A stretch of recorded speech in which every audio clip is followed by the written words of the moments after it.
Hello, welcome to another one of my videos. In today's video we are going to be unboxing and doing a review of the D-Link DCS 933L. Now this is just a normal standard night and day cloud camera which you can use for monitoring anything really. So it's just kind of like a basic CCTV camera. It's got infrared lights there and four there. So that means you can see quite good in night vision. Apparently the night vision on these cameras and the 932 L is quite good as well for night vision. It says 480p camera, so it's not 720p, but it's good enough for what I'm wanting to do with it. It tells you some functionality features on the side, what it includes. It's got a wireless end technology. It's got one fast Ethernet port and 4x digital zoom, so you can use it. Basically you can control it from your app as well. It's got a lot of features, so you can also extend the wireless range, that you can see on the back there. You can actually make it a wireless extender. It tells you some benefits on the back here, what the camera product does, and how to set it up and stuff like that. So yeah, it tells you what it's meant to come in the box, and it's going to come with a camera and other bits and pieces. So let's have a look. I've already started it off, taking off the seal. Have a look inside.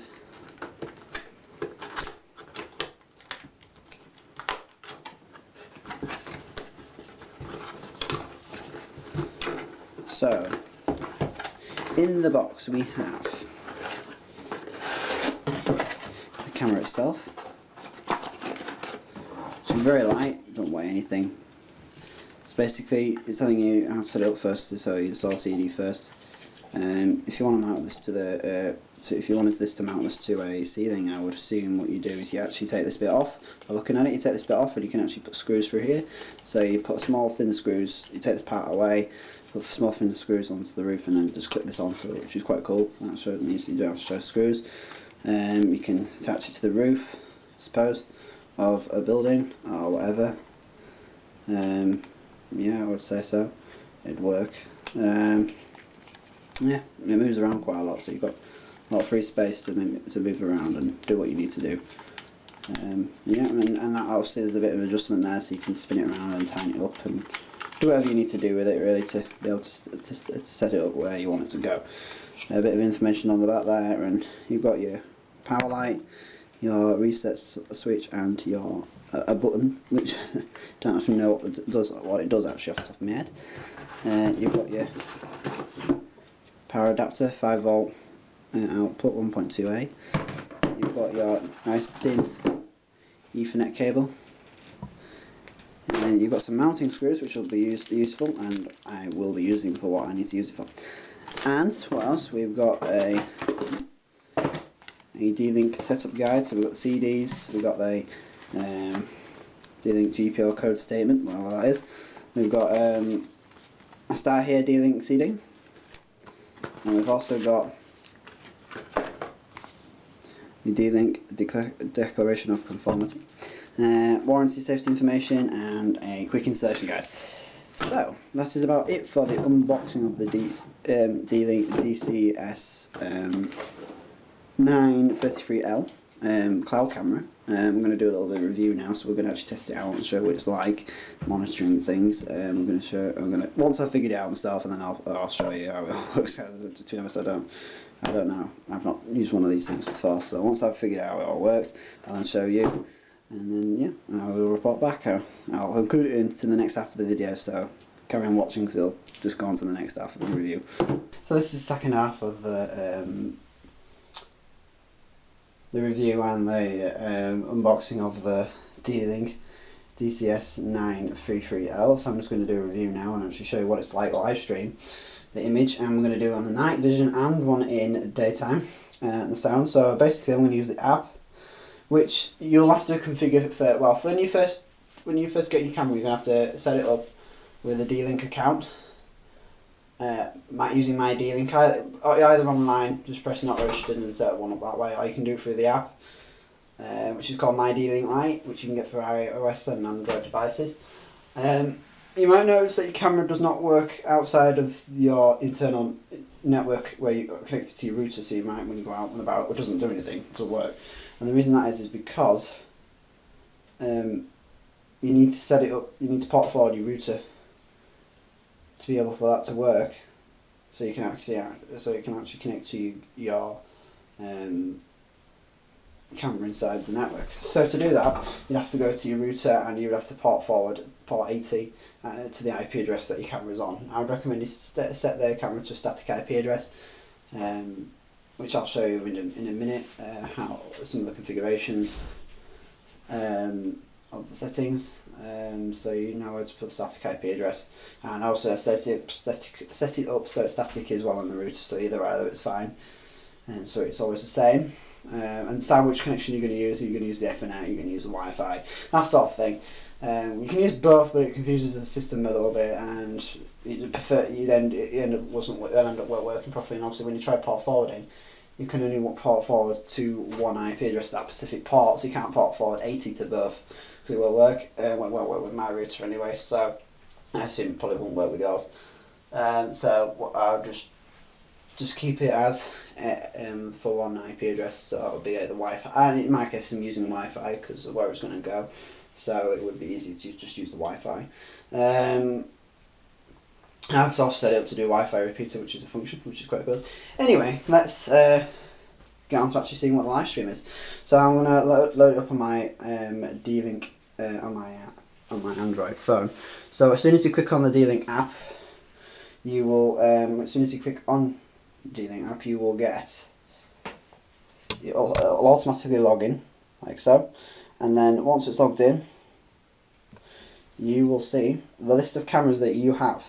So in this case, I have it says at the top there, DCS. I don't think this camera is absolutely rubbish. This camera, it actually is quite rubbish.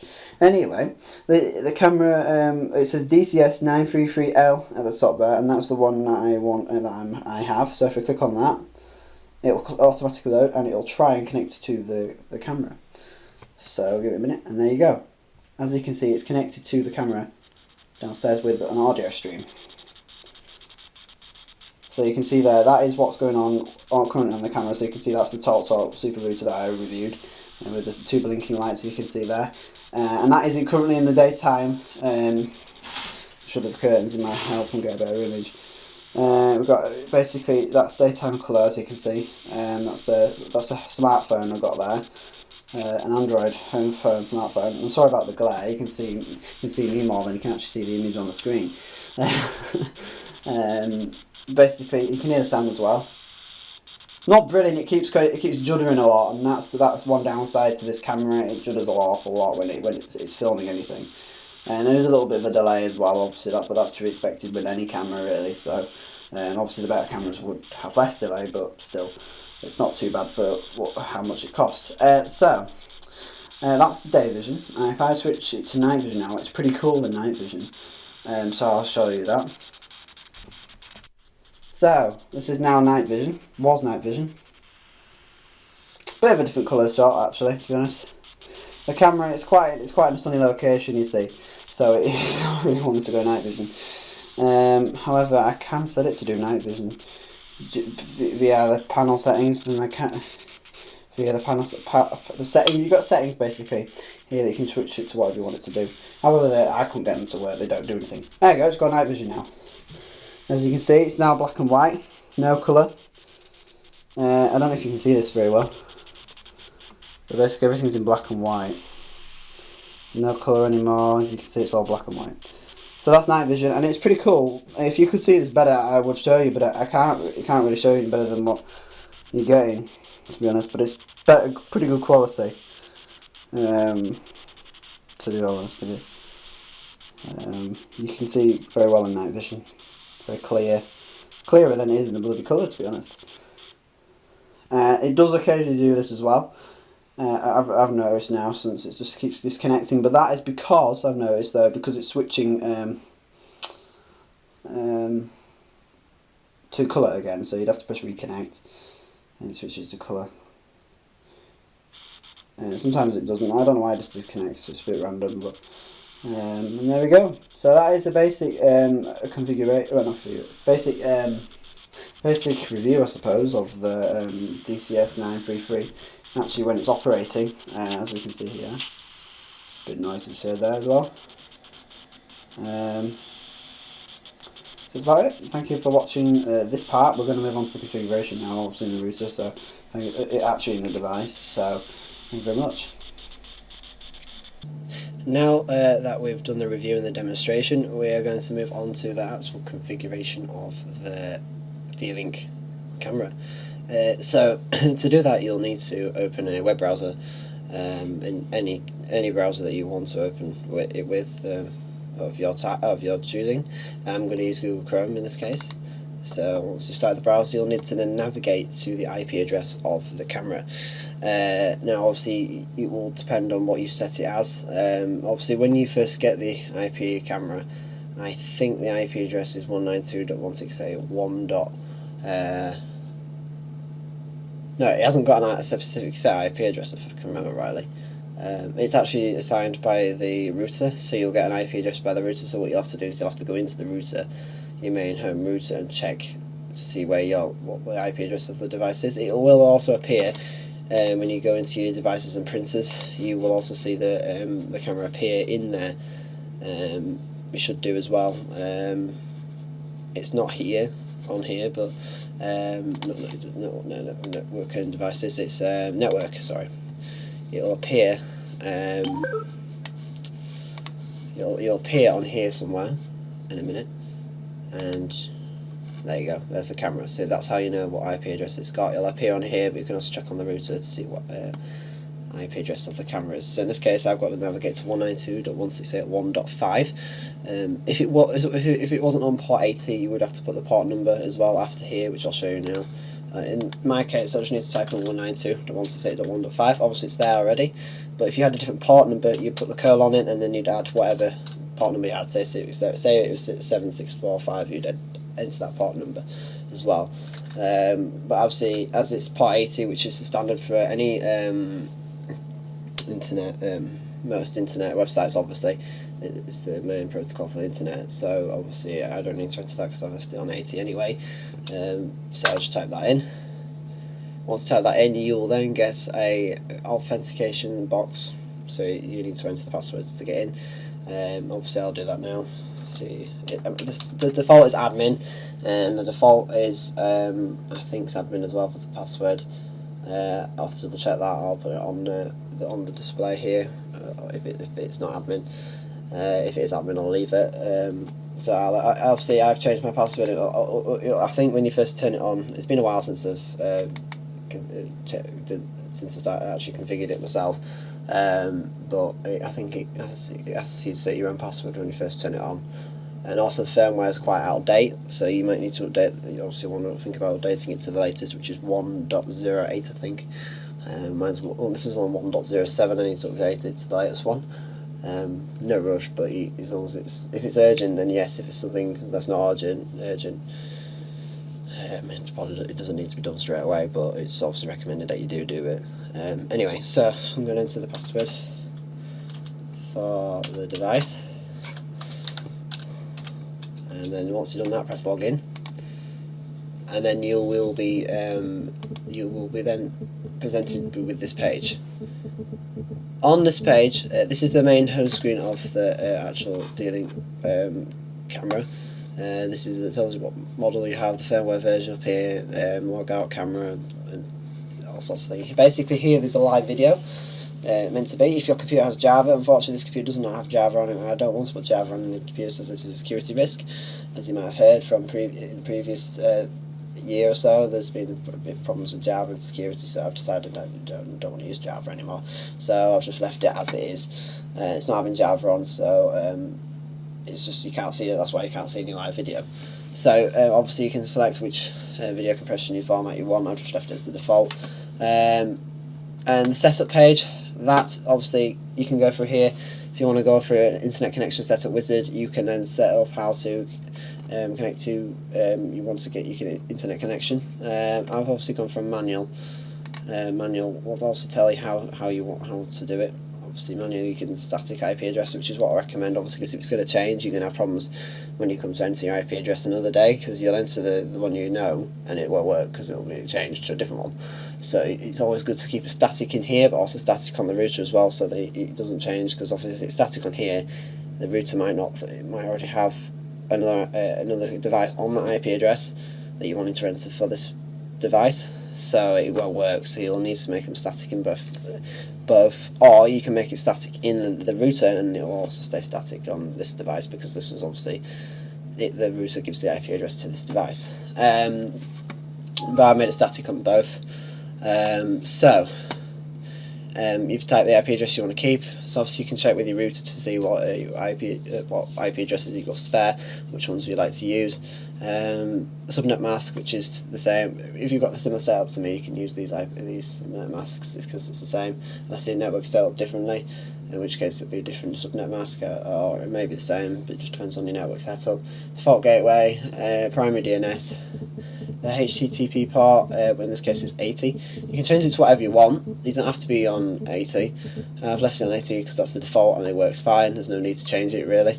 UPnP settings, universal plug and play, which I've kept enabled for both. You need them enabled for it to work properly.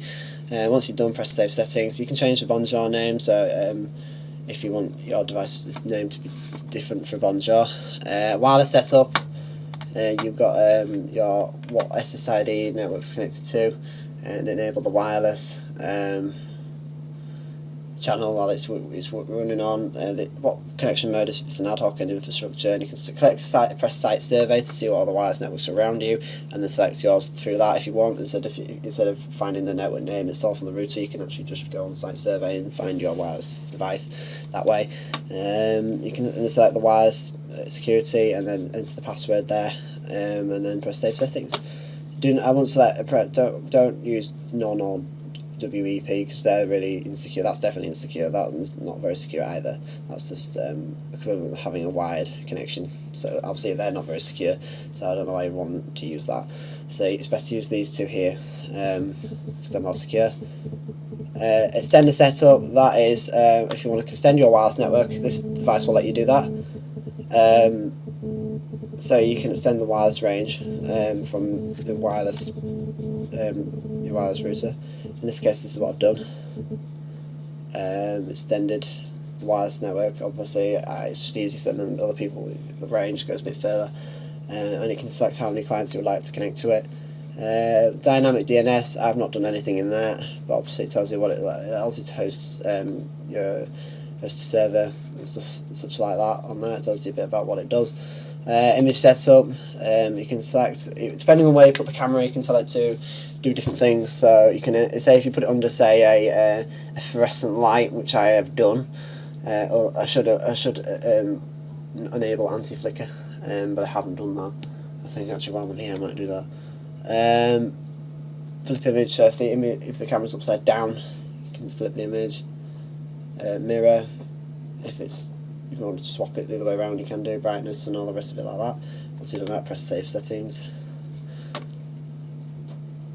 The video tab shows you the resolution it records in and what selection you want it on.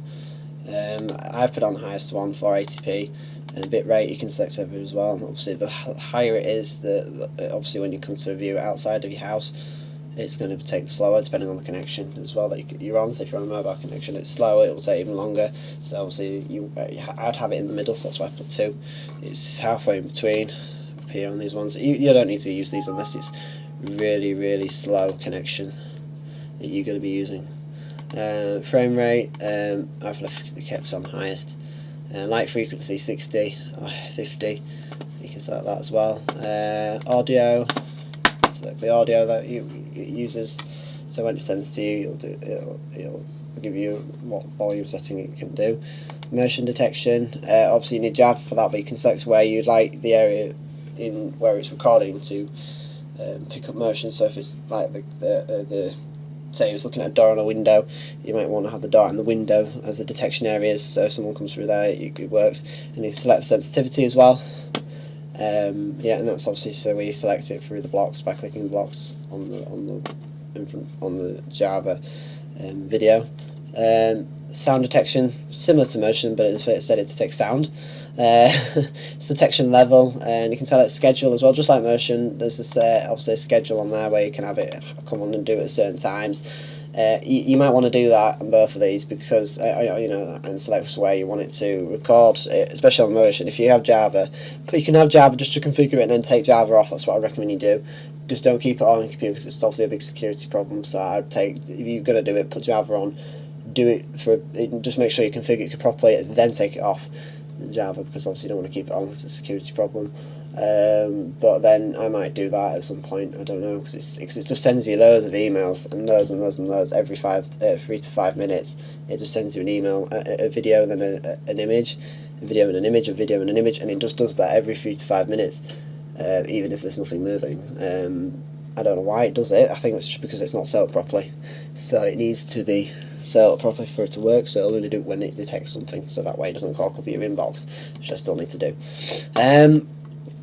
Mail, that's where you set up your server address. So if you're using Gmail, you can then see your information here.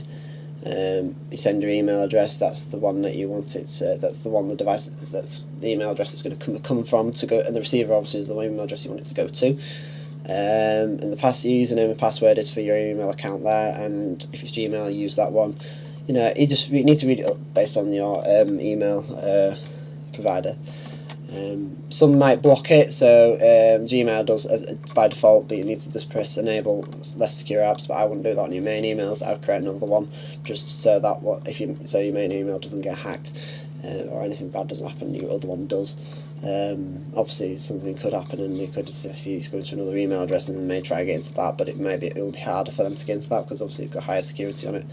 But that's why I would recommend you do it on your main one. You'd have to create another one and send it to your other one. That's what I'd recommend you do. FTP, obviously if you want to load it to an FTP server, you can do, and the schedule and all that lot as well. Time and date, obviously it's picked up directly, automatically what it is. It should just do that.